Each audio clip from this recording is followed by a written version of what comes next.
Hey everybody, welcome to another episode of Crowdfunding Countdown, where we take a look at every single board game campaign finishing up in the next week. And it looks like we're getting back into bigger weeks. We had some nice, easy weeks for me, and now that I'm busy, they are no longer, which is great. Great for you, because you have more little temptations to tempt your little eyeballs with. And I'm excited. I'm excited this week. It's kind of a slog going through games that don't look interesting whatsoever. And so now maybe there will be interesting ones, or maybe there still won't be, and you should just go to your store. I guess we'll find out. First off, though, I want to give a huge shout out to my newest patron, John. John, thank you so much for jumping on board and supporting the channel. It means a huge amount still that people get value from this content and get value from me reading through all the rule books and distilling it down. Somebody made a comment on one of my 5 reasons you shouldn't back the other day, being like, as an avid gamer, I don't think I could ever read a rule book and figure out how the game is played without playing it. And I said, well, come back when you've read about 2,000 of them, and then we can give it a try. Because that's what we're getting to. We're getting close to that number, which is kind of cool, and I'm excited to check things out. First off, though, we do have to check out something that I missed last week, which is Storm Raiders. And I'm excited to check this out. It's by Shem Phillips. And Shem, who's known for the Architects of the West Kingdom series, the South Tigris series, the Naughty Little Urchin Children from the North Pole series, all of the compass points, Shem's got them covered. And now there's a storm brewing. So let's see if you missed anything, because a few people were asking about it, and apologies for not getting to it.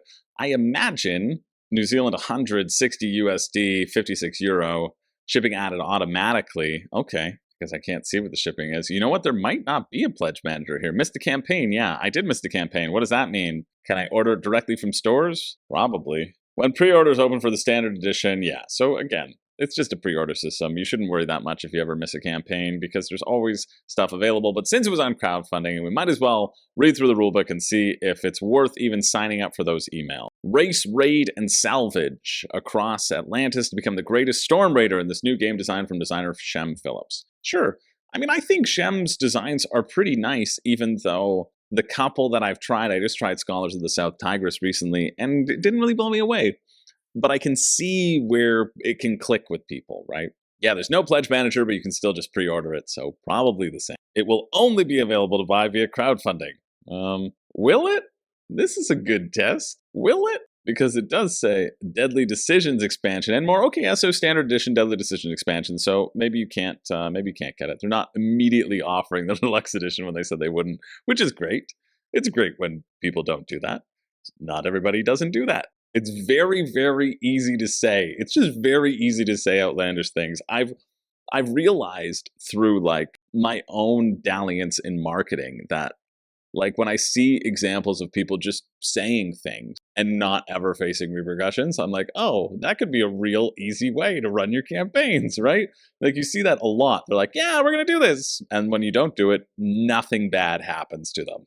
That's something to, like, consider, you know, when backing in crowdfunding. That's how you can get burned. But generally, I think most companies still act in good faith, which is nice.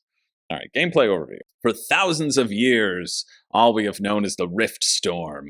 It destroyed our empire, sundered our land, and severed us from the old world we once ruled. The Age of the Storm Raiders was born. You gotta raid the storm. You gotta go through the storm to get what you once left behind. Dice drafting, resource management, pick up and deliver, that makes sense.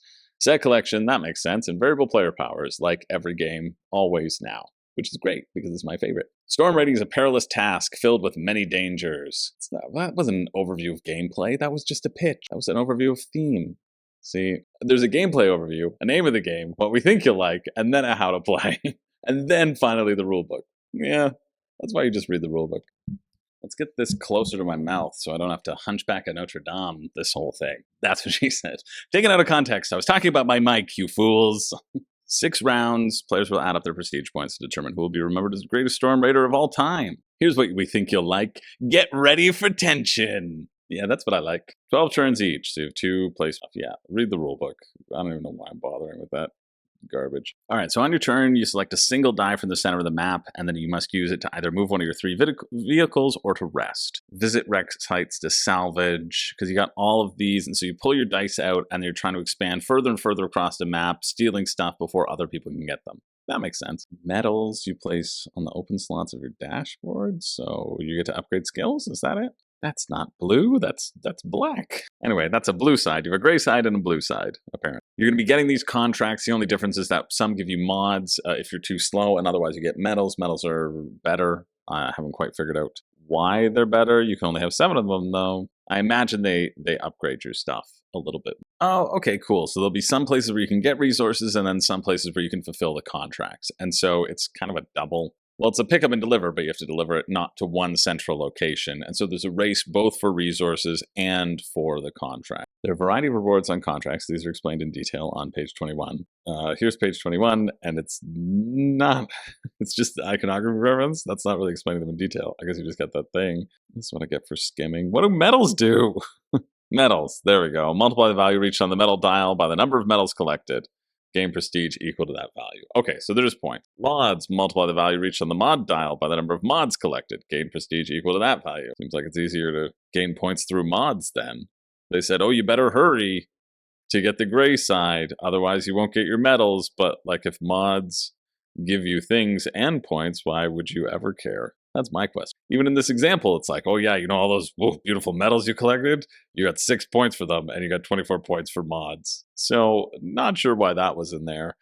Yeah, okay, so this is very, it's very basic. It's dice drafting. It really is dice drafting. You run out, you grab a thing, you go to another thing. I could see this being interesting, but it's like $60 US, and then plus shipping. So you're looking at like $80 US probably. What was their shipping? Shipping, yeah, to the US 15, 22 to Canada. So it's like, it would cost you $100. And for me, this isn't a $100 game. It doesn't really have that extra oomph for me. It just looks kind of fine. And I don't think it's going to be bad. I think it's going to be a fine game. But when I pay $100 for a game, I want it to be more than fine. So yeah, it doesn't really draw me in. But if that interests you, you can click on this Missed the Campaign button and sign up to get the standard edition. Okay, let's move along to Cryptic Nature. Discover and protect the legendary creatures. A medium-weight competitive board game about finding and saving legendary creatures like Bigfoot. Bigfoot needs saving, everyone. Don't watch out for Bigfoot. Bigfoot is in a pickle here. Cool. That looks cool. Great video. Like, really highlights all the great points. The exciting points. I'm very excited about that magnetic board for a polyomino. 42 euros, 62 Canadian? Dang, okay, let's go. I'm excited about this. Yeah, you're taking on the role of cryptozoologist, searching for cryptids so that you can rehabitat them. My favorite part about that video was you can be like, they're like, yeah, you can research them, or you can just try to capture them without knowing anything about them. And yes, I'm going with that one. I'm going with door number 2. Nessie, please get in this bag filled with hay. I assume you like hay, Loch Ness Monster. That's why you live in a lake. Come on, let's roll the dice. Let's see if we are charming enough to get Nessie into our little sack. Yeah, offering the lowest price we'll ever sell Cryptic Nature. I can imagine. It looks good. It looks pretty reasonable right now. We'll see what shipping is, though. So here's how you play. You got to set up. Perfect. I'm glad that's included. I thought you could just throw things in a box like the cryptids. Travel around Europe, move your cryptozoologists to different regions and cities. You can upgrade your skills, collect evidence. Okay, simple going and then tracking cryptids if you want to be guaranteed to find it, or you roll the dice and you try to get it, yeah. Build a unique sanctuary. This is the most interesting part to me, so I hope it's prevalent and it's not just the moving around, because that looks less interesting. But yeah, I like that you have to build your sanctuaries and then match the tiles and put them into things that you've already developed. I think that's the thing that's getting me excited. Cool, yeah, this initiative track is potentially interesting to me, and some skills to upgrade. Cool. Yeah, let's see the rulebook. I mean, to be fair, as an avid gamer, I could never understand a game just by looking at the rules. I couldn't do it. Couldn't do it. Sure, we all can't, but we can do our best, can't we? Hey, if you're watching, you should bold what these actually are, like name and description, just to make it easily readable. Reputation. We don't need this all in this weird italic text. There's some free rulebook advice for you. This is ugly to look at. This is a rulebook designed for people to glance at it and think, oh, good, there's a rulebook, but not designed to actually read it. Oh, look how pretty the pictures are. No, you get that on the campaign page. You don't get that here. Ooh, I really like this. There's if you fail to find this cryptid, gain something.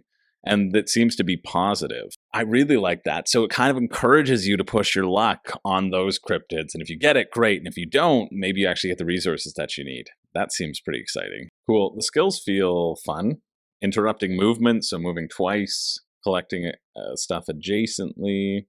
Okay. So you can always move, and they can do one main action, either collecting evidence, tracking, relocating, or resetting evidence. So tracking cryptid, really this is trying to capture the cryptid. It's not just tracking it. Okay, and it's just like a success-fail sort of thing. You don't actually have to roll the different types of evidence as well.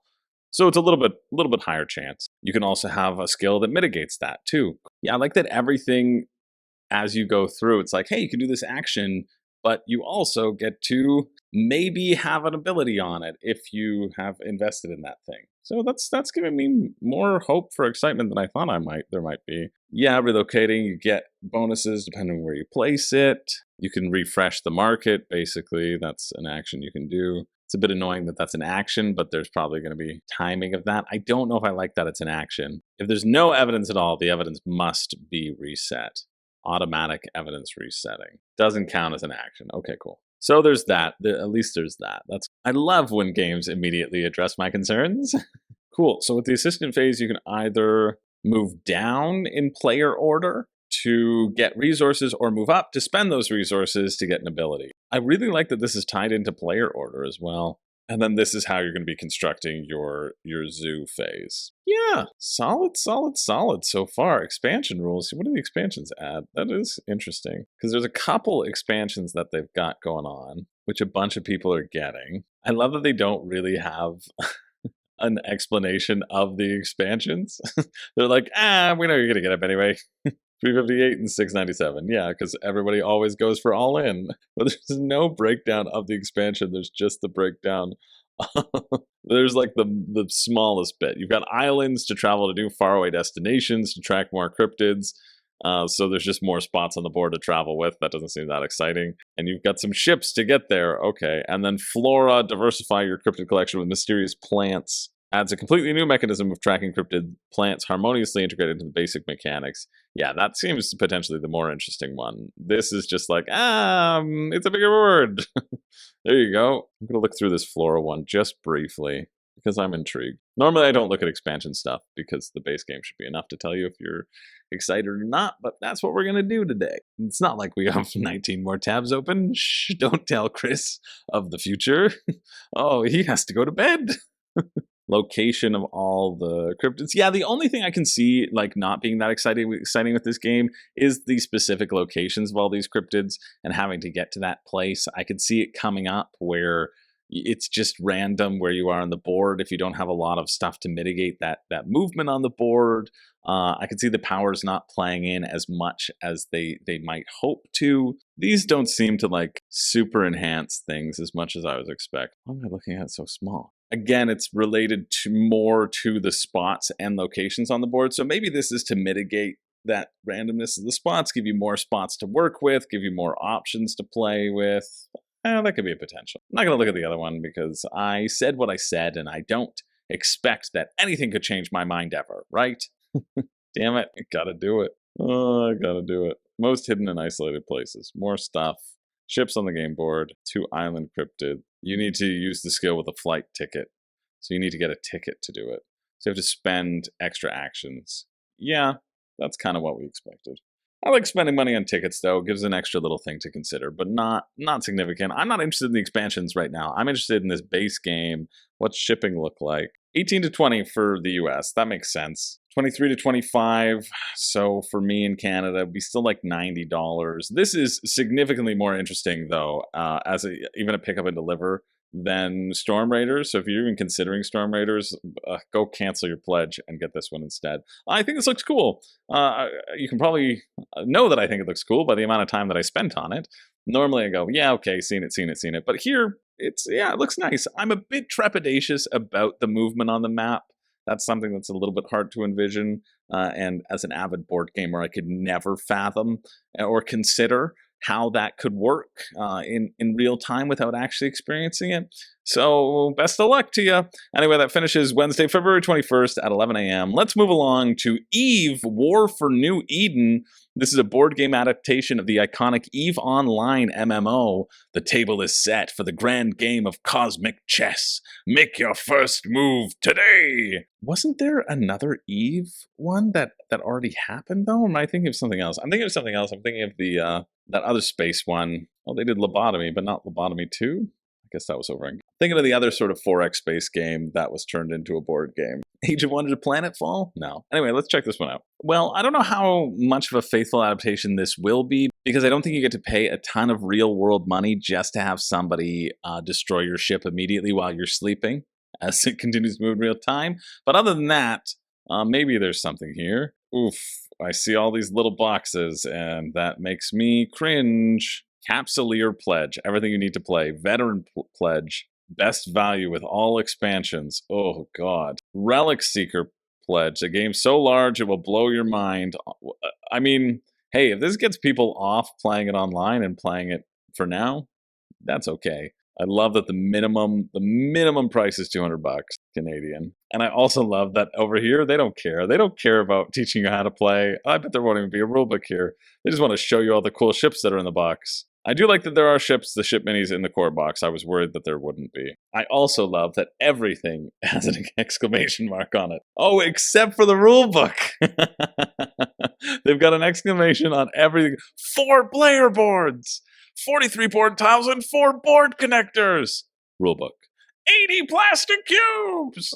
I don't know why that makes me laugh so much, but it does. It does. I'm just here for size comparison. Yikes. That does seem fun if you like the game. Rulebook. Titan Tech cards! And then there's more and more ships with a 5th player expansion. Yeah, there's a lot of stuff. How to buy, not how to play. How to buy. Best value is probably Veteran. Yeah, there's the most on Veteran. I bet there's not going to be a rule book. I bet there isn't. Ugh, I watched so many videos before I realized that below them there was a rules overview. Shame on you. And the rules... Oh, damn you, Eve. I hate you. All right, 23 pages. That's not a bad rule book, is it? Very easy, actually. Yeah, here this is covering the same game concepts. I do like when they include game concepts, especially in a bit of a larger 55 unique developments. You just got a big stack of cards that you put face down. That could be fun. 8 different spaceships. Spread your fleet across 3 orbits. That's interesting. Like a little mini game in there. Okay, I'm intrigued. Cool, I like that. 1 action clockwise. Everybody performs 1 action until players pass. You can take 3 actions, and then there's going to be a cost for it. And then once everybody passes, you gain resources. I'm surprised. I'm already liking this more than I expected to. Minerals are gained from controlled systems. Cool. I'm really getting Last Light flashbacks, though, and that's not a good thing. I'm scared of that. Has it hurt 4X games forever for me? I don't know. You're limited to build points that will determine how many ships and structures you can deploy. Yeah, I like that. I'm worried, but because it doesn't look like you can take the same action. Where are the player boards? I need to look at the faction boards. Okay, so some actions you can take twice, but other actions you can only take once. I'm not upset about it. And plus, you only have 5 possible actions and 7 things that you can choose from, so 10 actions. So you get to do 50% if you max yourself out. So I like that. That feels like a good balance. Earn 10 victory points. First to 10 points wins. Cool. It's when you successfully attack enemies, complete missions, achieve objectives, manufacturing, research development, so all sorts of ways to get points. I'm intrigued. You can see why it's only 23 pages, because there's no pictures here, which is unfortunate for a dumb idiot like me who loves pictures. Seems pretty standard 4X, right? Like if you're present in a system, you can stop players from doing stuff. All right, so we're going over the stuff. Move action makes sense to me. Claim action allows you to place control over it, and you can't claim system with enemy ships in them. Extract allows you to get minerals. Trading allows you to buy resources. Manufacturing allows you to spend minerals to produce even more advanced resources. Mission cards, event cards, so a lot of points can come from that. Research and development, yep, same thing. You're going to research yourself. Oh, and you have a deck of cards for development, so you can't just choose the same pathway every time. Yeah, I think that looks decently fun. What's shipping? €15, 26, 29. I mean, that feels reasonable compared to the amount that you're spending on the game. So spending $200 basically for the base. It'd be a little like 230 if you're interested, but there'll be no retail pledges, but you know, you can contact them for retail. This is a tough one. I mean, I think if you're a fan of the game, for sure this is a no-brainer. Like, this is probably going to be better than the game itself, because I know the game itself feels predatory, and this, at least it gets all its predatory out of the way first, you know? The uptick to the veteran pledge actually feels reasonable for the contents that you would be getting. Fun stretch goals, it feels. Yeah, I mean, like, this is an expensive 4X game, right? You have to really like the genre and really like the world. But as far as 4Xs go, this feels like it doesn't have a huge barrier to entry. It's still a little barrier to entry. It's still going to take a long time.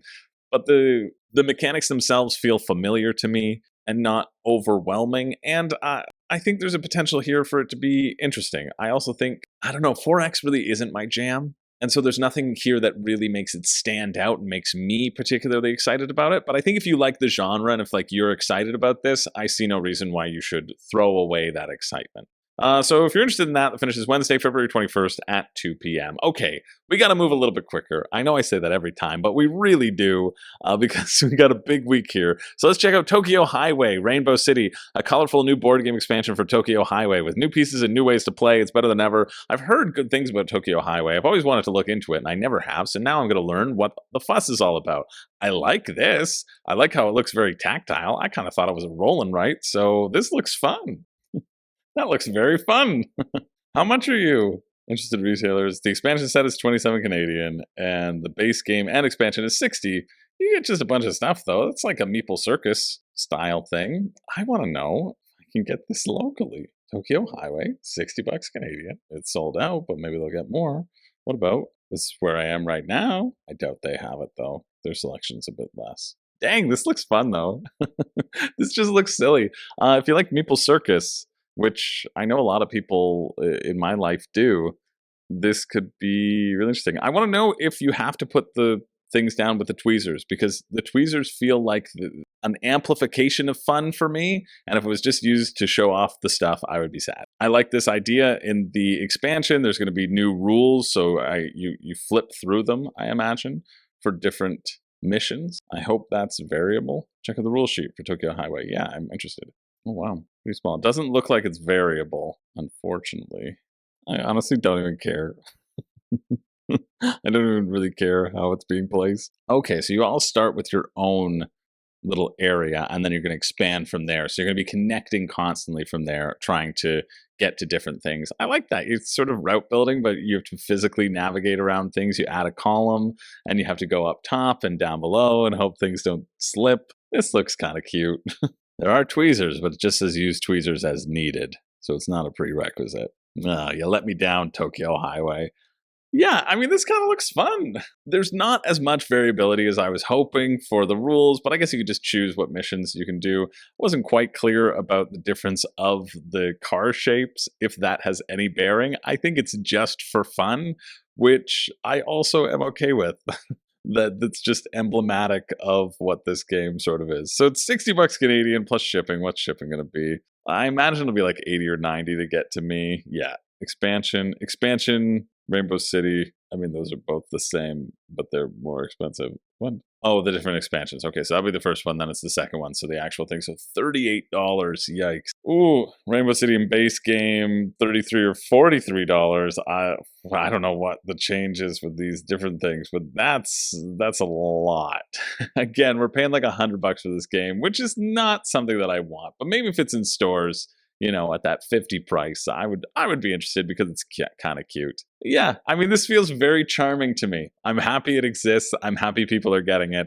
If that interests you, that finishes Wednesday, February 21st at 8 p.m. Okay, let's move along to... Sorry, Roland, right? You're cut for time. Sentai and Sensibility RPG. As a part of the Regency Elite, you have many obligations, but your top one is to save the world with your team of heroes. Regency role-playing of rangers and romance. What more do you really need? I'm not really going to look at this, but I thought it was funny. And for those of you who like RPGs, It's basically, what if Jane Austen wrote Power Rangers? It's Bridgerton meets Kaiju. Oh, this looks very funny. And you have an etiquette score and a footwork dueling vigor. You roll your die, you check your resolver, trying to hit the number that This looks funny. This looks funny for 12 bucks or 17 Canadian. You can get a digital version. If this seems like your jam, if you play a lot of RPGs, I figured I'd point it out because, like, great fun themes. This would be absolutely fun to roleplay in for sure. So check that out if you want. That's Thursday, February 22nd at 3:22 p.m. Again, of course. I should mention all of these time zones are in Atlantic. Not that that really matters, but it does matter if you are going to wait right down to the wire. I forget what else I was going to say. That's what it is. All the links are down below. That's it. All links are down below, of course, as always. Let's move along to Enigma Puzzle Game Books, a new Gloom solo adventure, and more. I think Enigma, if I'm right, the Enigma machine. Oh, this is different because there's a escape room company called like Enigma Engines, and they did the stuff for Too Many Bones, and that's what I thought this was. This isn't that, but they have new puzzle game books, and these just look like word searches. I guess there's a variety of puzzles in here, depending upon what you want. Dream Travel is just one, Unhappy Birthday, Encrypted Hunt. Readers for all ages and abilities in the world of Gloom. I like that there's a hint system. All right. I'm a little less excited just seeing a glimpse of these pages, but I think for kids, maybe these would be interesting. How much are they? Cyber Soiree, you get all the digitals for 19 bucks, or you can get everything for 42 for each one. No, I wouldn't do that. I just go digital if this interests you. A little less exciting. This doesn't really excite me that much. But hey, it's raised a bunch of money, so a lot of people are happy about it. That finishes Thursday, February 22nd at 7 p.m. Look, we're moving along here. We just might get through it tonight. Next up, we've got Heart of Crown's 10th anniversary, Heart of Crown 2.0, and a new digital version. Let's celebrate 10 years of Heart of Crown. I really like that they're launching their second edition with a digital edition that will make it obsolete. That's what I like. Just like the Dominion app has made Dominion obsolete. Nobody plays Dominion live anymore. Everyone has burnt their copies of Dominion. I don't know if you heard the news, and if you still have a copy of Dominion on your shelf, well, you are legally obligated to burn it and just play it online because randomizing the decks is a lot quicker. Hey, I don't make the rules. I wish I did. I really, really wish I did, but I don't. So it's just another deck builder. Let's see if it's interesting. They've rebalanced everything after 10 years, so they've listened to feedback, I guess. I'm sure some of the cards were not balanced as that happens. And you don't get like a free online game. I think you just get early access. Oh no, includes one Steam code for Heart of Crown Online, including early access, $20 value. Yeah. Oh, but that's just if you spend $20. So, well, less exciting. But if you buy the game for $67, at least you get an online version with it. Let's see what it's like, though. Rulebook. This is not a completed rulebook. It's a draft. Okay, that's okay. We still like to see it. It's very much a draft. So there's 4 different categories of card: Princess, Rare, Common, and Basic. And there's 1 of each, Princess and Rare, and 5 of each Common. I guess everybody probably starts with a Princess. We'll get to it. Your goal is to nominate one of the royal candidates for the throne and be the first to get 20 succession points. Okay, so you want to just get 1 princess and then get the points, and then I do like the starting collections. First player is taking 7 farming villages, and then the second player takes 6 farming villages and 1 orchard, so you already have a little bit of a benefit. Cool. I think more deck builders should do variable decks like that. I think that's kind of exciting. Interesting. You can only play 1 card. You play 1 card, but unless it has a link icon on it, you can't play. Cool. You can't play additional cards. So some of them, you really have to get these cards to chain into each other and then have the 1 card that you can play. Yeah, otherwise feels like a pretty standard deck builder. All right, what's shipping looking like? Estimate your pledge here. I don't think this is going to be that interesting. Extra copies. Sure, digital, US, Canada. Total cost of products. You should pledge $20. No, I want the new Empire. $69, so $20 shipping. Okay, that's cool though. Weird that they're getting you to pledge it right before because there's a percentage that gets taken from Kickstarter. I never understand why people pay shipping on here because they lose 5%. You're basically paying 5% more. But I guess you would do that in any other sort of pledge manager service, probably, and that's factored into the cost. It's just odd. I hate costs that just keep on racking up, you know? I don't know. Everything here just gives you coins and then you buy more cards. It just seems fine. If the anime art style really gets you going, well, then you can get it, but I just don't see why. But that finishes Thursday, February 22nd at 7 p.m. Seems like a very average deck builder to me. Play something different. Moving along over to Game Found, we've got a Song of Ice and Fire Tactics, a tabletop miniature skirmish game. This is a tough one to look into because I know it has been going on for so long. There are so many minis of this. This is the game that you will purchase all of it and then never play and then sell it, 3 years later and feel really good that you sold it. And so why are you going to get back into it in the first place? Or why are you going to get into it in the first place, right? But apparently $1 million worth of people almost have it. It's almost hit $1 million. Thank goodness it didn't, because I did not have a 5 reasons ready. 5 reasons being, who cares? I certainly don't. But I'm interested to see what the fuss is all about. But I'm not really into skirmish miniatures games, right? I find with skirmish miniatures games, same with trading card games, they just prey upon you wanting more and more and more. And they prey upon you saying, hey, this set's now out of date. Why is it out of date? It isn't. It isn't out of date. You can just play with it, but they've just made better things that make your thing less fun or less able to win. And so it's out of date in terms of you can't play it against any of the new content. Sure, you can save money. It's really hard for me to talk people out of this because it's just a big set piece and you're not getting it for gameplay. You're just pretending that you're getting it for gameplay. You're thinking, wow, this is a cool big mini and it provides a little bit of a map so I can justify it. No, you just wanted a big cool toy. And if you wanted enough to pay the extra $200 for it, $180 for it, well, you can, but stop it. Sometimes you just need somebody to tell you stop it, so stop it. But if you like it enough, that's okay. Okay, I need to read the rules because I don't know anything about these games. And I should really get a sense of them. But I bet they're going to be like any other skirmish game. You're going to assemble a pool of people based upon a point system. You're going to take turns back and forth. You're going to move your troops across an undefined map that's defined by measuring things. Each unit will have an attack value. When they're close enough to range, you can do their attack value. You do their abilities. Right? That's what I imagine it is. At the end of the battle, players add all victory points you've acquired. At least there's a bunch of different scenarios. That's okay. During the turn, a player activates one model. It will always be a single miniature, a hero, champion, or soldier. A model has 2 action points. The most basic ways is by moving or attacking, or each model will have special abilities on. So you activate a single mini. You're holding your heroes back, or you're using them at the opportune time. Rolling 10-sided dice. Unique cardboard tiles. Okay. 10-sided dice to resolve all combat and non-combat situations. So you're rolling a whole bunch. Oh no, this feels hard to read. Maybe not. It just has X's on them if they block line of sight. I'm growing to it. I'm sure it would be fine. And if you want to buy a set, if this looks really exciting, just buy a set, but don't just buy the dragon, I swear. Seems fairly standard though. If you're into board gaming, you kind of know what you're getting in for. Melee attack, ranged attack, everybody has an ability. The abilities help you roll better. Everything is based off of rolls.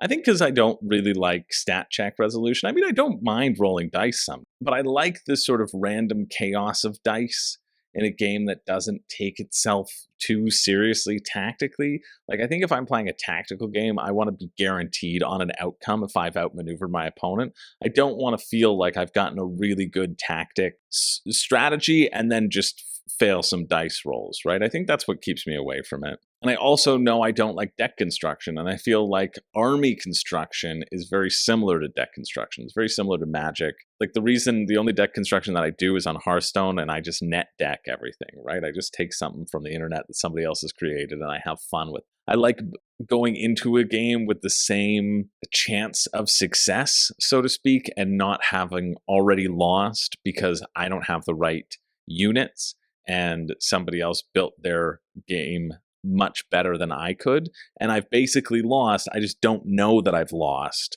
I think that's one of my big problems with it as well. It's like, okay, well, I've lost based upon the deck or the army, and I haven't realized it, and then I have to play 2 hours to realize that I have. It just doesn't seem that fun. I also never think you get good value in one of these games. Like, I just think you get way more value, both in terms of like the amount of plastic and the replayability when you don't go with a minis game. Of course, they put Dracarys up here first. Get out of here. Pledged 1579 times. Of course, the cheapest one pledged 37. Okay, but Sworn Brother, at least that one is pledged more. But yeah, what's the description? Only with the Battle of Trident Skirmish set, no stretch goals included. Ugh. So this is just a fake pledge to get you to pledge for something more. But 12 minis, you get 24 minis for $60 and some dice and some tiles and terrain. All right, that's not as bad as I was expecting. You have a complete two-player experience in that one box for $60, but still, I think you can just get better value. Not as horrible as I was expecting, though. I really expected this to be not interesting, and I could see myself playing it and being like, yeah, that was a fine amount of time to do with these sorts of things. I don't know. Let's move on. If you're interested in that, when does that finish? That finishes on the 22nd, which is Thursday at 10 p.m. Moving along, just quickly, we're going to look at Performance Review, an office survival RPG, a 5e modern horror set in a corporate offices, play as ordinary office workers who find themselves fighting for their lives. I just liked the image, and I liked the title. That's pretty much it. It might be completely horrible. It might be good. Oh, they made a movie out of this, and now they said, let's make an RPG. It doesn't feel like there's a lot of information here, though. I'm a bit disappointed. I'd go back to Sentai and Sensibility instead. That's a bit of a disappointing page. I was wanting to like this, and you didn't give me really any information about it, about design. It's just like, hey, we made a movie, so let's make an RPG. Sorry. Yeah, that's too bad. I mean, if that sparks something in you, maybe, but I think it's going to be disappointing. So let's keep moving. Next up, we've got Conquest Princess, Knight of the Necropod, or Knight of the Necropede, or Knight of the Necrophile. Dress up, team up, and save the galaxy again. An expansion deck for Conquest Princess Fashion is Power co-op board game where you use your fashion and friendship to get stuff. 140 backers, raised 12,000 Canadian. Approximately spending $71 on this, maybe. It's expensive for the main game, but we're going to look at the main game. It's a bag builder. Okay, I like bag builders. Build the bag of destiny, action points, spend your action coins. Let's get some shoes. If the theme is like creating your superhero outfit, I can be really on board with that. Collect fashion and share it with your friends. Go on missions, modular battlegrounds to recombine to make a new story. A 52 card expansion that doubles the amount of gameplay in the standard box? Doesn't make me excited for the standard box. How to play. Okay, you're going to be drawing hits or misses from the bag. Engaging with your problems, always a good thing, a good lesson to learn. Power-ups forged from the creative fabric of the universe. Fast fashion, temporary items reclaimed from the thrift bins of time. It's got a very fun theme, I'll give it that. Yes, give me rules, give me death. Yeah, only 13 pages. Okay, pretty simple game.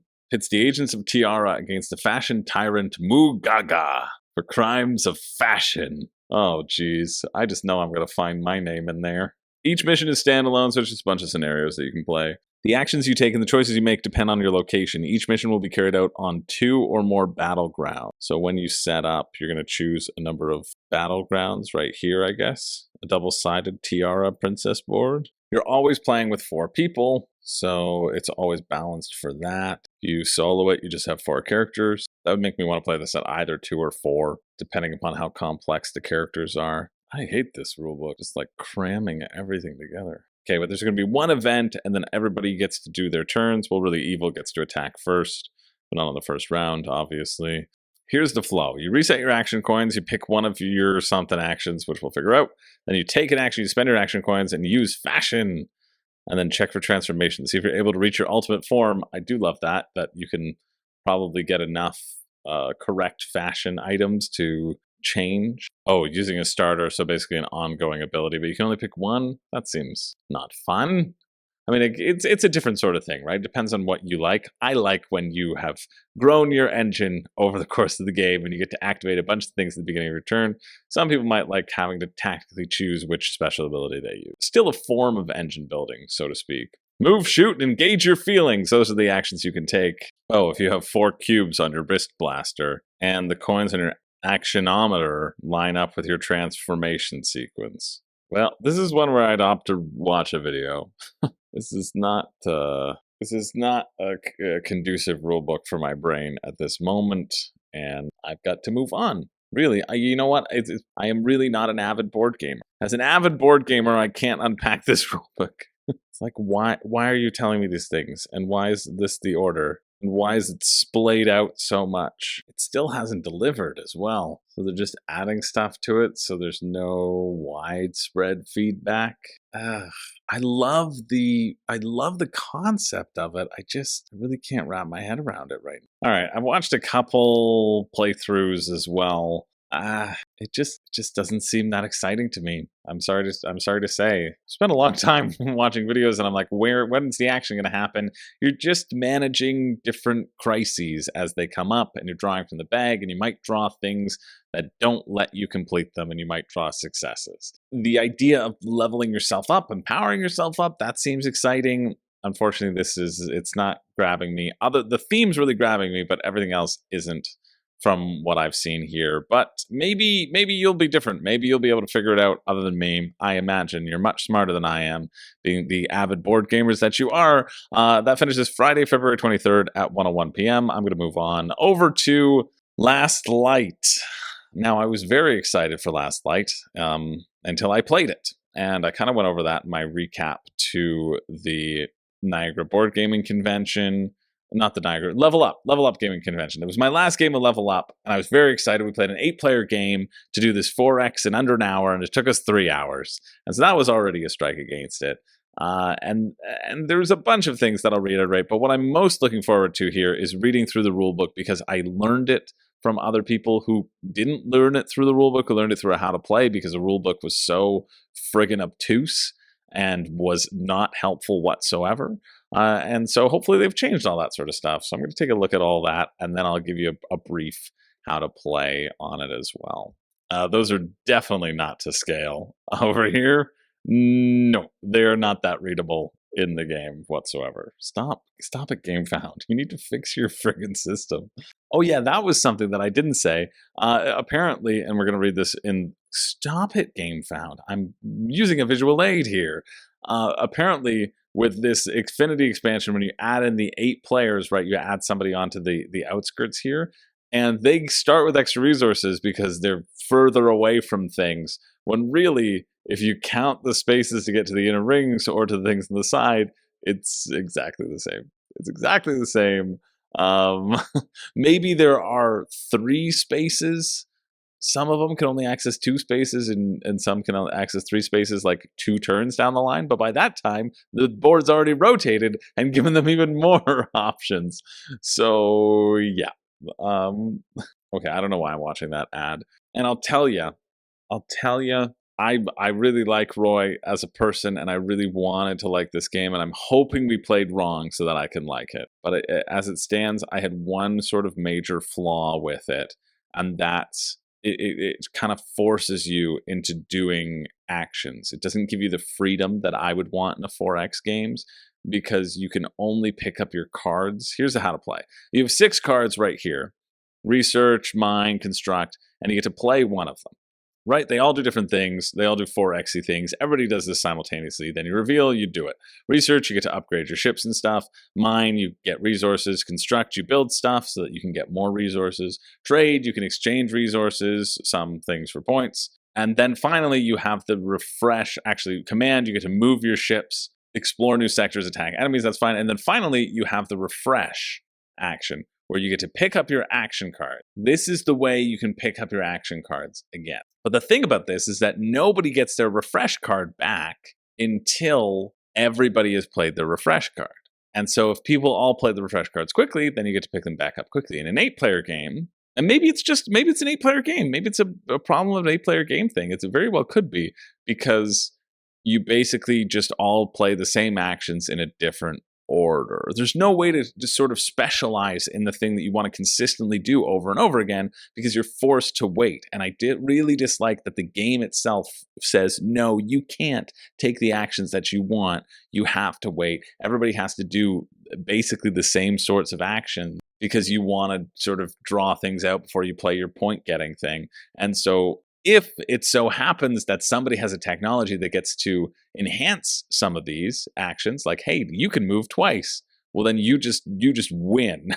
You just get to move twice. You just get to explore so much better than everybody else. And when you explore, new mines can come up, things that you can also only build once a refresh cycle. And if you're able to get there quickly or stumble upon those quickly, well, hey, you've got an even bigger advantage, right? So I dislike how that. Here's the rule book. Yeah, give it to me. I really want to read this head to toe. See how it's changed. See if they've fixed the wording. Like on the action cards, there were different words relating to the same item in the version that I played. I'm like, how does that get through proofreading? Really? But that was the big thing for me. So I want to read through and see if we missed anything. Maybe we played wrong. I hope we did, and I hope this is understandable. I do like this. You can choose your planetary objectives, so you can choose things that you want to get. You can get 2 planets and get 2 points. Or you can try to get 5 planets and get 5 points, but it's very slow to get those sorts of things. So you're really committing to a strategy. Yet you play a single action card. You have to resolve the command action card in sequence because only when you play the command action can you attack people. Even if they move into your sector with a command action, if you didn't play a command action, you can't attack them back as well, which I get. Like, it's kind of interesting to time out when you want to move because you potentially leave yourself exposed to somebody who can then fly in and attack you when you got your pants down. That's a potentially interesting thing. Yeah, they still have it, don't they? Gain resources for each of your mining constructs. Construct. Build 1 extractor on a planet you have annexed or on a colony ship. Like, why is this language different?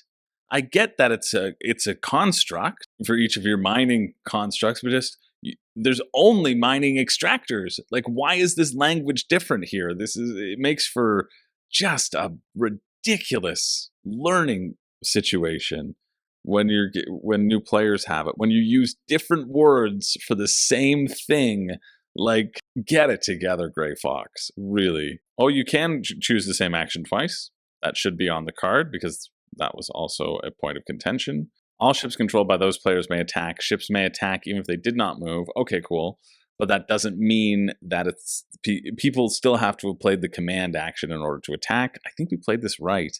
I think it just doesn't work at 8, or it's too slow with 8. I think the tech is potentially too swingy. But I think at an hour, when you're not when people are playing quickly, then these things sort of matter less, right? I think I hit a game that everybody was new, everybody was a bit tired, and there were few people taking a long time to make decisions, and that killed a lot of the momentum for it. So that's fine. I could get back to it. But for me, end of round, see if the board is rotated. Everybody collects a light for each ship they have in the center. Finally, all players pick up their refresh card. Yeah, I really, really find that mechanic to be limiting. I find it really limits you as to what you can do because you have to wait for everybody else to do things. Now there's a thing, if you don't have any cards left, you can pick up your refresh card and then play it, right? That's the one caveat. So you can do like a quick refresh and try to just play through your cards, but you still have to play through all of your other cards, and it doesn't let you streamline. It makes everybody jack of all trades. And then I think that then comes down to the sorts of tech that you're able to get or the sorts of exploration bonuses that you're able to stumble upon, and makes it pretty swingy. But I know it's supposed to be a big old dice throwing romp. I wouldn't really recommend playing at 8 players unless everybody were to know the game. I don't think, therefore, you need the 8-player expansion, just judging from my play of it. I can see how you can get points for everything, but it also doesn't feel like a lot of points for everything games. Everybody's been loving it, right? Everybody's been really loving it. And you know what? Maybe if I'd hit that hour playtime, I might be of that camp. But I just think the limiting of the actions is the main thing that makes me not that excited about it. So to get a $70 expansion where it potentially plays less good, I wouldn't do that. There's a new deluxe bundle for 115. If you're paying 115 for this and you're wanting that sort of like 4x experience, from what I've seen with Eve, I think I would opt for Eve. Eve feels like it's going to feel similar. It's probably going to play a little bit longer, but you might be. There's no sort of base game here. There's just the deluxe that you can get, because I guess the base game will be going back into circulation. I also found with the deluxe, because I played the deluxe, there are all these big old marbles. I found it hard to see. Like, I found the components actually hard to see across the table as to what other people were doing, and it turned out I didn't really need to worry about it. Person directly opposite me won, and I never interacted with them ever. So what can you do? I think my expectations were super, super duper high. And unfortunately, the play I had wasn't that great. And for me, it's all circulating around this refresh card, because I'm like, maybe it's just because I didn't really understand it, right? Didn't understand the strategy of it. But I dislike that forced action. I really dislike that the game chooses what actions I can do, and it locks you in. And it says, no, you can't take a time to pick that back up and go exploring quicker, right? Like, you can't blaze out across the board while other people are developing their mining software and building up huge fleets. And maybe you quickly send your ship to the middle. Like, it doesn't have that variability and strategy that I was really hoping for, because of this refresh and cycling of card mechanic. And that's a bummer. But this rulebook wasn't bad, so that's good. I found it pretty easy to get, $15, but if to pay $130 for this, no. I would look into it. I'm really interested to ask Roy next time I see him what his reasoning. I'm sure it's a balanced reason, right? I'm sure it's a balanced reason that you can't just have people spamming the refresh card for points in that late game. And so I know it has to exist that way. I just, maybe if there was a way to just pick up your cards and sacrifice your turn, sacrifice that turn for a quick refresh if your refresh was already down there, if it's an issue of too many points going out there, maybe that might change the whole thing for me. That would really change the whole thing for me, because I would have the option to forfeit a turn, sacrifice doing something to try to pursue another goal. I would be very happy with that as a potential, if that was actually a thing you could do. If your refresh is already down, you can just choose to pick up all your other cards anyway, while other people continue to do the refresh. You know what? That would fix it. That would fix it completely for me. That really would. I'm getting excited just thinking about the possibilities. I think it's the simultaneous action is great. I just hate how confined I felt in that play that I did. But if you're interested, you can check it out. The finishes on the 23rd at 3 p.m. The board rotating didn't really matter. The standard is completely fine. I wouldn't get it at this deluxe edition. I would go for the standard, because I don't think you'd lose that much, personally, from what I've seen of the deluxe edition. Okay, let's move along. Let's keep it moving to Photo Tour North America board game. Become a travel photographer in this 1 to 5 player strategy game. Take stunning photos in the USA and Canada and collect them in your journal. No video? Okay, let's just read about it. I like reading about it anyway. There's no help on the side. Okay, great. It's a beautiful family game, though. That's what people are saying. Let's see. But this says it's a beautiful strategy game. So which one is it? Is it a beautiful family game, or is it a beautiful strategy game? I imagine it's a beautiful family game, because that was a reviewer and not a marketing speech. Become a travel photographer, take stunning photos of the most beautiful landmarks across the USA and Canada, collect them in your traveler's journal. Perfect gateway game. Oh, now it's a gateway game. So we got family game, strategy game, gateway game. It's going to be one of them. That's probably because you can adjust the difficulty. Okay, here's how to play. Just like halfway down, jeez. Players take turns, perform 1 of 4 actions. You can plan, so you basically take a card. You can move. You got to get to the spot to play the card. Okay. You can rent equipment. All right, they'll do something. Who knows what they do? And then you can take a photo. If you're at the spot, you play the card. Oh, and you can enhance the photo by using photography equipment to get extra points by putting matching tokens on them. Most landmark cards have permanent bonus abilities on each card. Yeah, okay, that does sound fun. I like that permanent bonus helping you travel, navigate the map. This is going to be up against that sort of cryptid thing where you have to get to a place and do it. Rulebook like 3/4 down the page. And it feels like I got pretty excited about cryptid, and I don't know if I'd get as excited about here. Like I'm at 17. But you can fly from places. Okay. So it's sort of pick up and deliver, because you're delivering these cards at a specific spot, and you'll want to get equipment. Okay, so each route requires you to do a different transport, and so you roll your dice. When do you roll your dice? Oh, the transport dice are rolled themselves. Yeah, cool. I like that whenever you take a landmark, you get that additional bonus too. This seems kind of cute. You get additional points for putting the landmark stuff. You can refresh the card, and there are objectives as well. When any player places their 7th landmark, the game is ended, and then you do the scoring. Points on landmark cards, 3 points for each equipment placed on landmark cards. Okay, so that's pretty significant. 1 point for each equipment that you don't use, and then points for objectives. That seems pretty nice. $60 Canadian. That's like 40 US. 43. 44, I lied. $45, 60 Canadian. Again, it's kind of up against Cryptid though, because Cryptid was 62. Yeah, that's tough. Cryptid, I think, is better. I think just Cryptid looks a lot more exciting.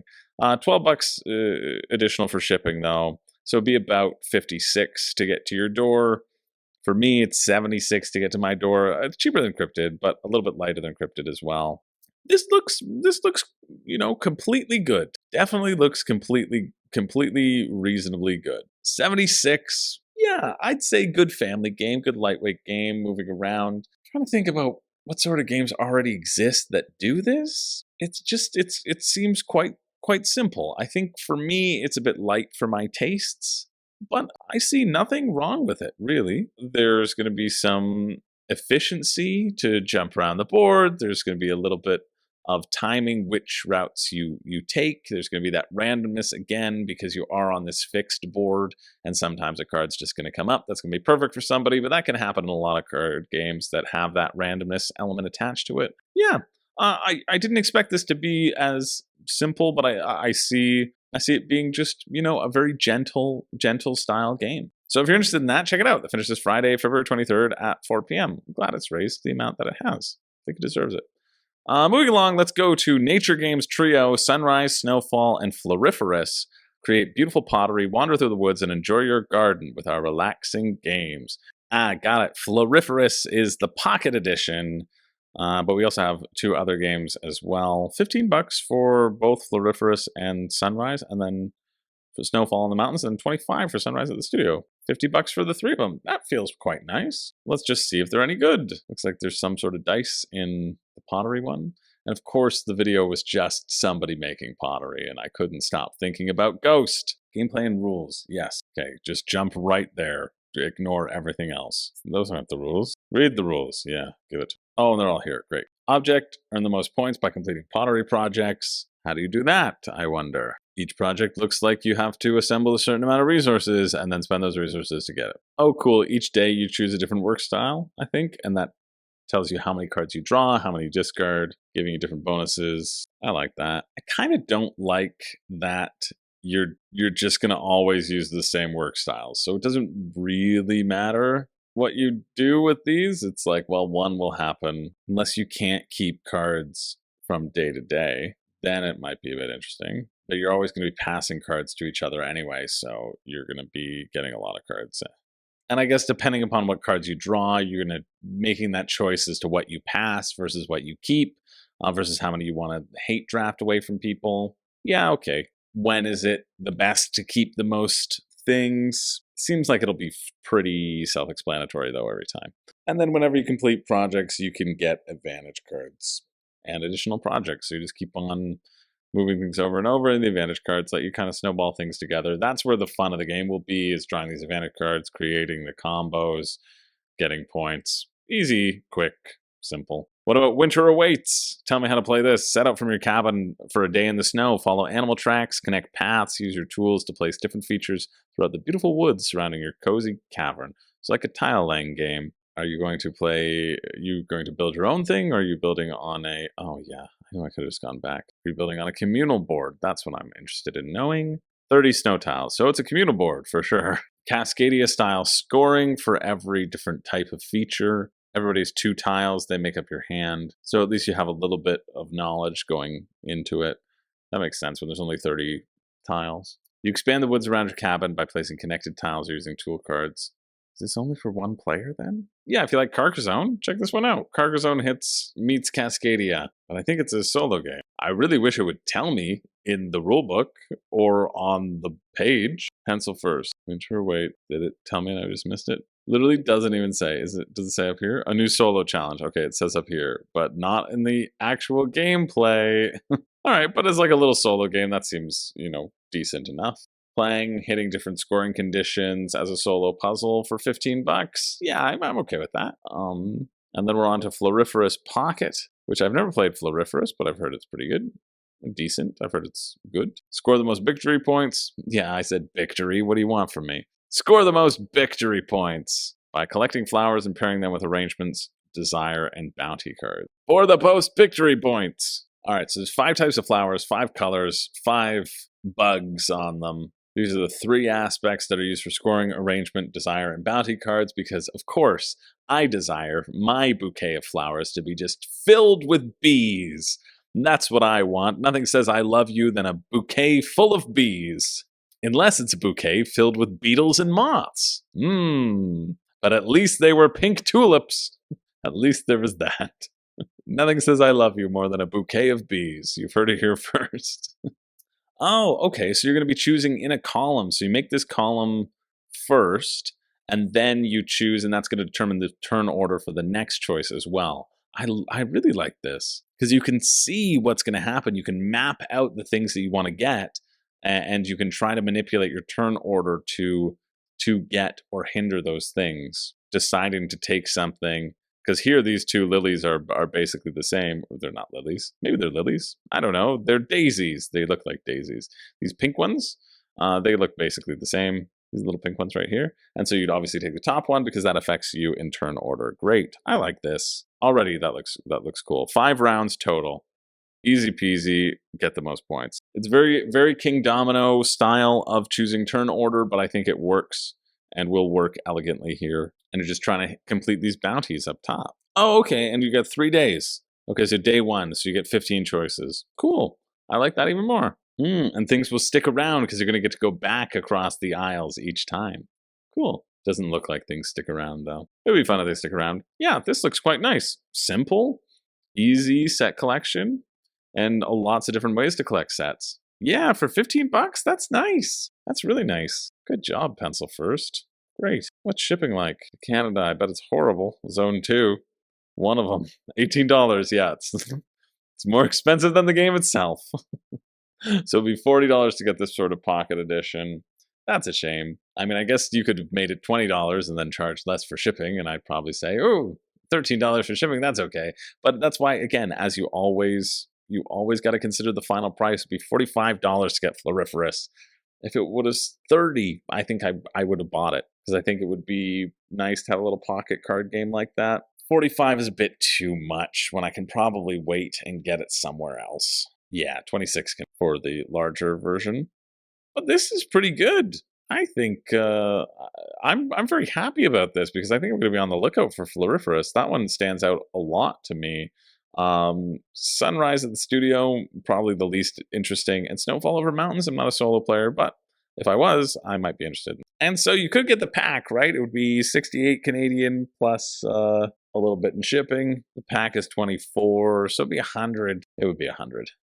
The average 33 a game, still a little too much when I can get it in my store. Hopefully there'll be a little bit of a restock, and I can buy it from a local retailer down the line, or pick it up secondhand. Yeah, really, really, Floriferous got me excited, so that's cool. Moving along to 25th Century Games 2024 Import Collection. Travel around the world of gaming without leaving the home. New editions, updates, and fresh printings of hard-to-find fun games.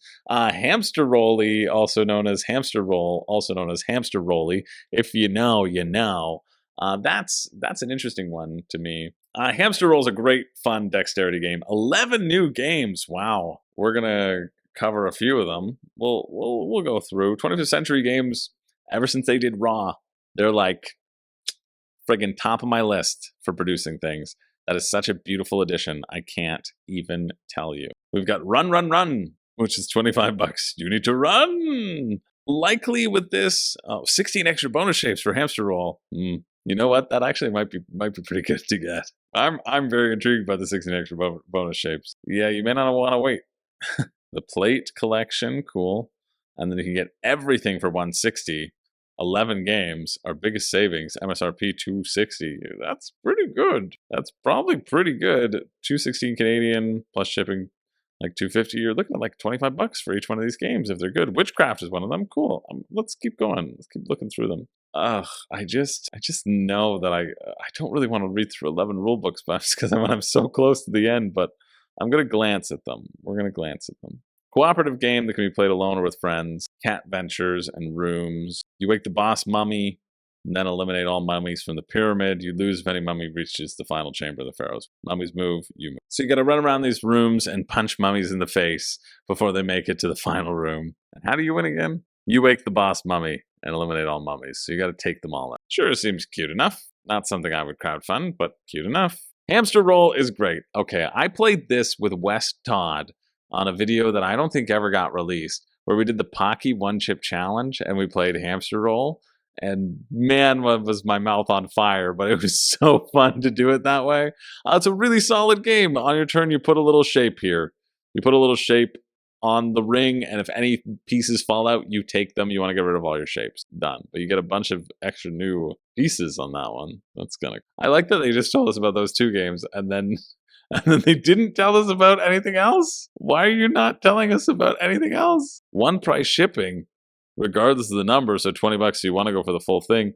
But why are you not? That's it? How are you selling 11 games here and you're only putting 2 of them on your Kickstarter page? 21st Century, what are you doing? You're like, oh, you can get these games. Okay, why? I've never heard of them. Tasso Banana, sure. Am I supposed to know these? Have I heard of these before? I haven't. I've only heard of Witchcraft through crowdfunding. This is cool, though, that you can bring it over for different tiers. But, like, well, why are you not... Okay, learn more about the games. They're down here. They're down here. But you just couldn't be... you couldn't be bothered to do it yourself.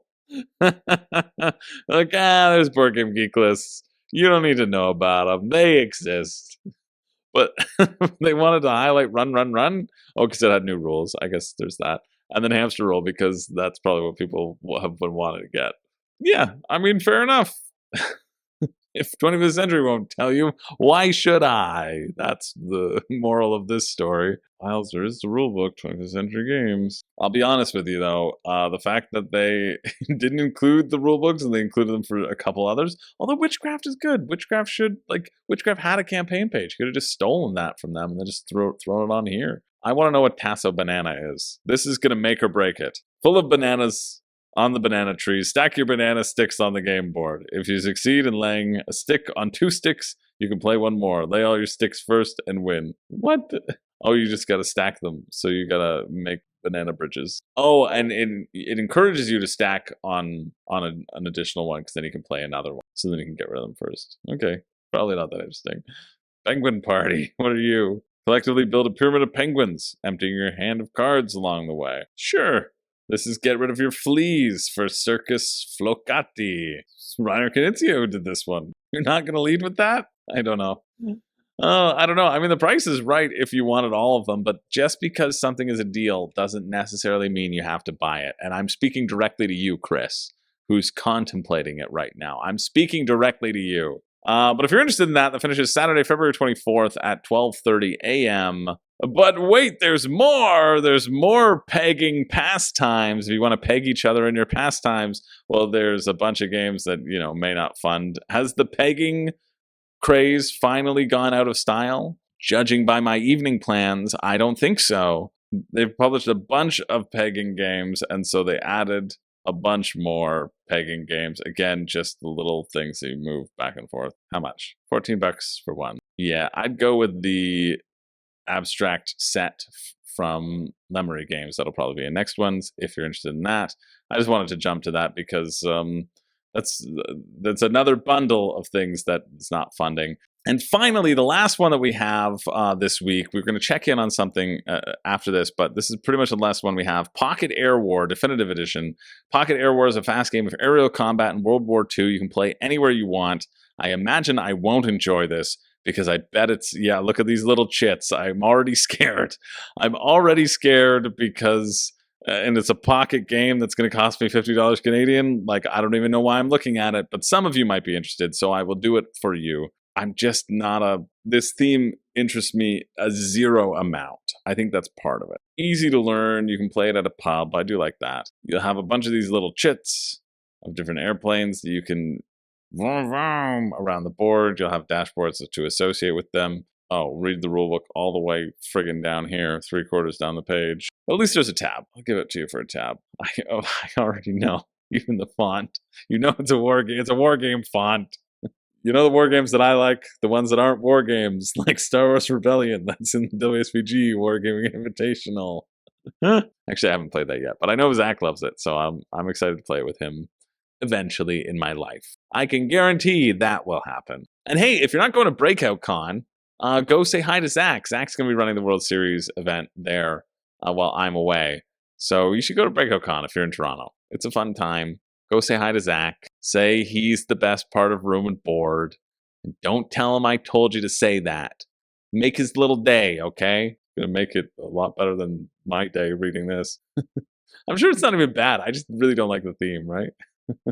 This is a slick little dashboard. This also acts as a ruler for moving things around. Yeah, I think people could like this. Yeah, each plane can be on low, standard, or high altitude. Each plane has a certain number of movement points. You use a movement ruler on the dashboard or a turning template. So it'll show you how far you can move if you are turning.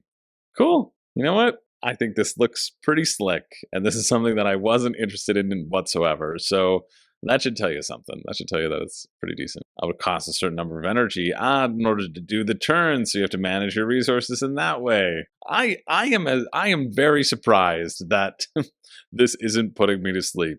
I actually think this is kind of cool. Is this the change in measurement movement that we've all been hoping for? I don't know. How much are you? Oh yeah, it was $50 or something. Less excited now. Cool your jets. Whenever it says pocket, I want it to be cheap. Oh no, it's not. It's €50 because that was a conversion set. So it's 73 Canadian. Oh, why?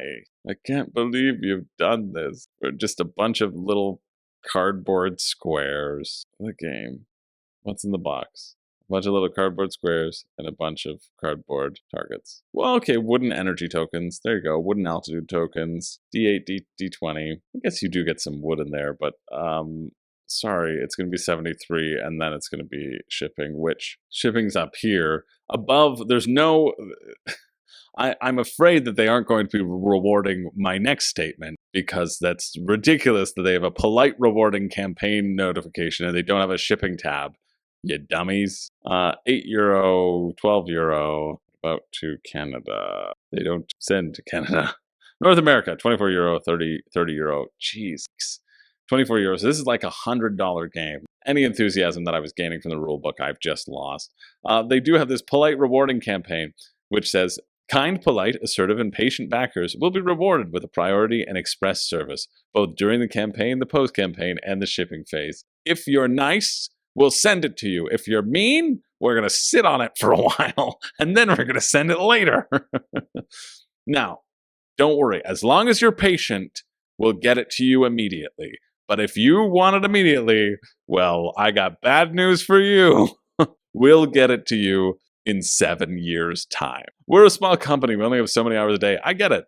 I do as well. I respond to most of the annoying comments because I can't stop from clapping back. I don't know what it is. Maybe it's because I hate them as people. Or maybe because as an avid board gamer who can control elements on a board, I think maybe if I play the right moves, people might actually change. They don't, but they might. Dang, that sucks that it's so expensive. Like, especially as a pocket thing. I mean, I get it. Like, you gotta charge what it's gotta be. It's a small publisher. all of these having different stats and different abilities, probably a computer could come up with. You know what I mean? You just randomize stats. It doesn't feel that hard. And there's a solo in there for some solo people. I don't know. It's just too expensive for what it is. And I hate saying that because I know they're probably just working on their own margins or whatever they can. But for me, right, if I'm throwing down $100, that's a lot of money. Like, it's a lot of money. And it shouldn't be scoffed at. It should be considered. Anytime I spend that sort of money, I try to consider it, unless I'm buying groceries and then I just have to. But even still, I try to get the sales, right? I'll eat whatever you want me to eat, corporate grocery, as long as you discount it by 20 cents. I'll stuff whatever sustenance there is into my body. Yeah, for $100, not worth it for me. That's all I'll say. Let's move on. That finishes Saturday, February 24th at 5:59 p.m. And then finally, I don't know, I've just been checking back in at Etherium, which will not fund again, but it does have a modular board. I just wanted to look at how much better this campaign page is, and unfortunately, how little it has done to change the result. It definitely feels better.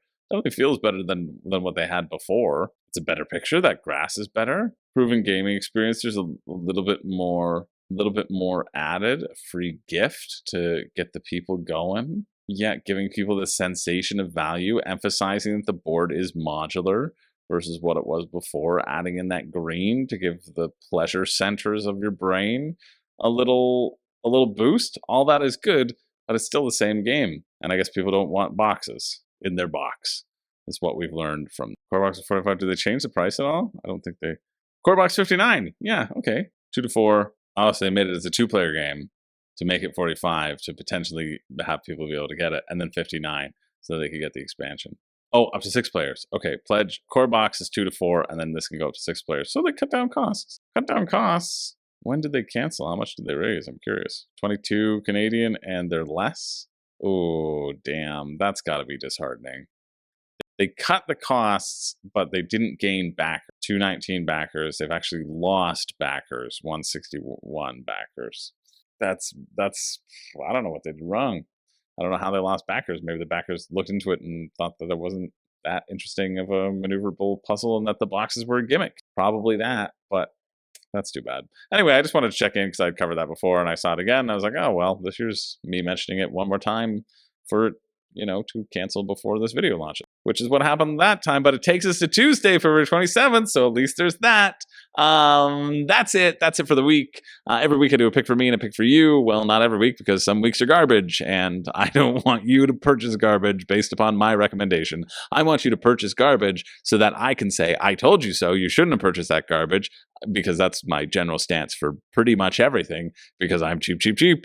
And then I can stand up on my high horse and maintain my perfect batting average, saying, see, you didn't take a chance. Never take a chance on something in life. That's the moral of the story. But if you're taking a chance, well, I would tell you the thing that I would take a chance on. And this is really shocking. This is coming out of the nowhere for me. It's Floriferous. It's the Floriferous Pocket Edition. It's the Floriferous Pocket Edition.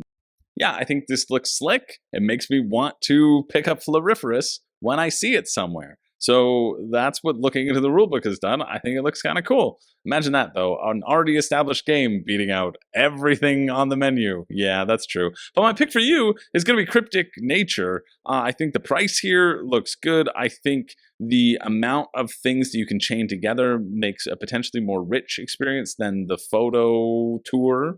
And it's a fun theme. I like the polyomino. I like the magnet gimmick, which maybe the magnets aren't in the base. No, this is just the expansions, right?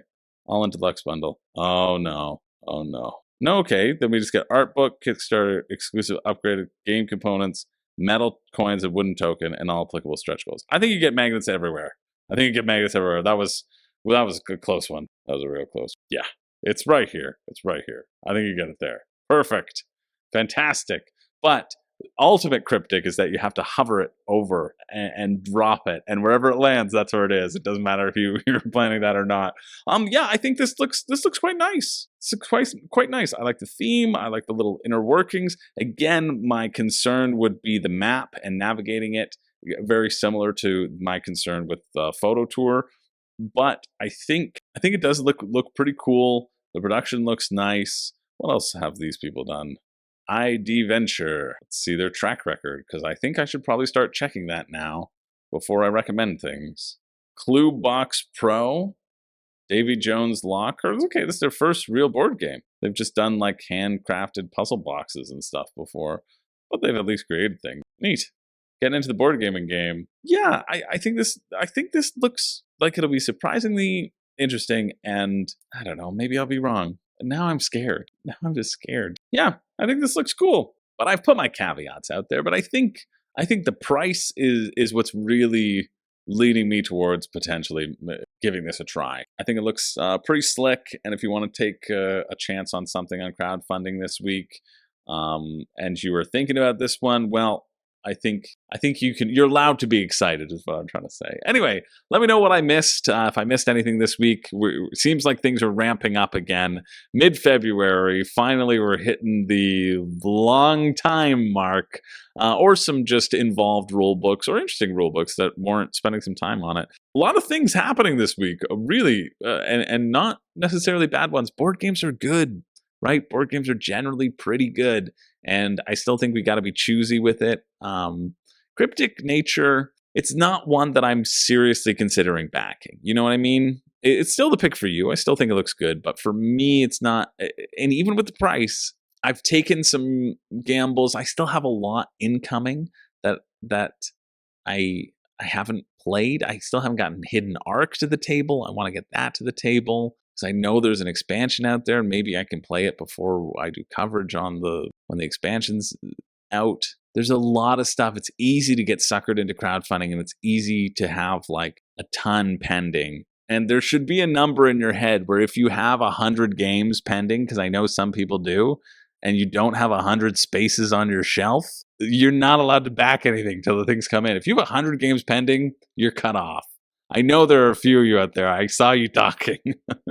And I'm telling you, I'm cutting you off, all right? You need to be singing over the moon. It needs to be, you want to sacrifice your fingers to the blood gods in order to have a chance to lick those precious little treasures up into your treasure trove. As the saying goes, you know that old saying. Anyway, this is just a friendly reminder that even though there's a pick for you, a pick for me, doesn't mean you should get it. Enjoy the collection that you have. You have it for a reason. But also looking at new stuff is always fun, so that's why I like doing this as well. Thanks for watching. My name's Chris George. I don't have a catchphrase. This episode is over. Go away. Or stay. Stay! Hey, watch something else. Give me a penny. Let your views give me 1 penny. It's more than I'm worth, because pennies are no longer exist in Canada. Thank God for digital. You know, before there was e-transfer, YouTube would just mail people sacks full of pennies. That's why you had so many Scrooge McDuck lookalikes and videos happening with their first YouTube paycheck. Thank goodness for the digital age.